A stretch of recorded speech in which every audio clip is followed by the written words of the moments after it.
Hey guys, welcome back to another video. It's been a little bit since the last video, and welcome to all the new subscribers as well. And follow us, like us, check us out in the stream as well on Twitch.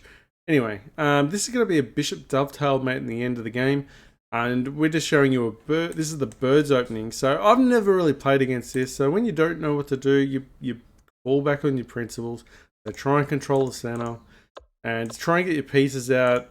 Try and get your minor pieces out behind the pawns as well.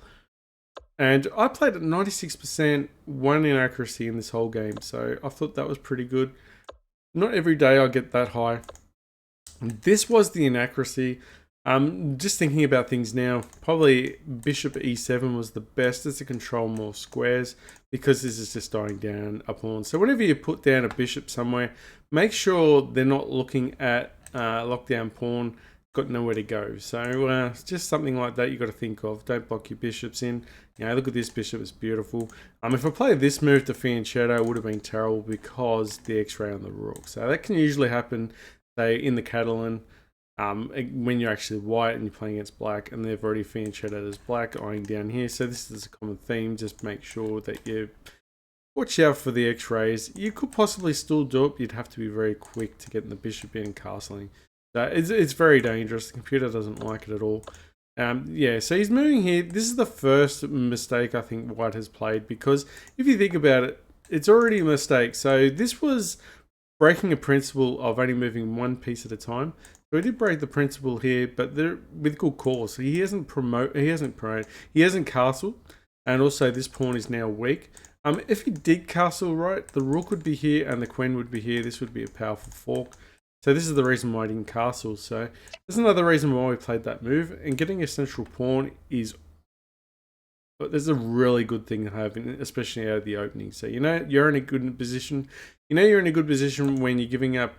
When you're actually claiming pawns. And yeah, we're focusing on getting the white queen and then the pawn here. He's just totally falling apart here. It's collecting all pawns. White's position's already crumbling. White's king is in trouble here. This bishop's not really doing much to control. And, we're actually controlling this. It's like the cut-off square. So coming off the supply lines of the white king, really. So, even his queen's sort of cut off here as well. So he should be scrambling to get all his pieces in front of his king. If you never have pawns in front of your king like this king, try and get your pieces in front of the king or around the king and trying to help to control those squares in front of the king. Make it harder. This is just really bad because this is even cuts off the bishop even more. We could have played here, but we're just trying to actually just open up the position in front of the white's king, and then having the pawns here and just opening up. Look at these bishops, queen as well. You got to see everything happening here. Just everything seems to fall in place here. This is a fork. Just getting the rook. He's just he's trying to play for tricks as well. This could actually have worked as well. You got to be very careful when you have a really controlling position. He could definitely steal something here. So he could have had a win. Let's look back here. Look at this. If I do anything else, but he could come down here and start doing a windmill attack. Once he comes here, I'll have to move to the side, and then this, and then moves his rook, and then it's check, and then he has to move back, and then we have to check again, and it just goes back and forth, and his rook can clean up and get my queen by the end of it.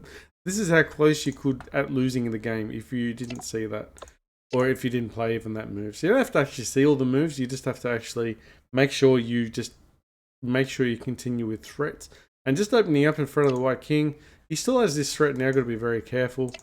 But now we collect the rook. So this was fine. This is check. Everything's just falling into piece. Like I always say, kings make terrible defenders. Also, the queen makes terrible defenders as well. You got to see how bad this is. Now we take, and this was actually pinned, so you couldn't actually take with a knight. This was awesome. Now we're just winning material even more. Position's just closing down, and before you know it, there is a mate in 1 here. So actually back here, I actually saw there's a mate in 2. So this was mate in 2, and then now we're mate in 1. Takes, and look at that. It's beautiful. So the bishop dovetail mate controls these squares. Sometimes the knight will come. You can do the same thing with the dovetail knight mate. and it covers the squares that the queen can't. But this time it was the bishop, and I thought it was a beautiful game. I'm definitely post some new videos in the upcoming. Hopefully you enjoyed the video. Let me just, send in the comments if you like them or not. Yeah, and also another thing too, if you're still watching this as well, post some games if you need some help. If you want me to talk about your games, what you could do better. If you get lost in a position, I don't mind. It sort of tests me out as well. And I'll be talking about what principles you've missed. And probably not really talking about the best moves, but the principles behind it. Maybe what you've missed as well. Okay, guys. Thanks for watching, and I'll see you next video. Bye.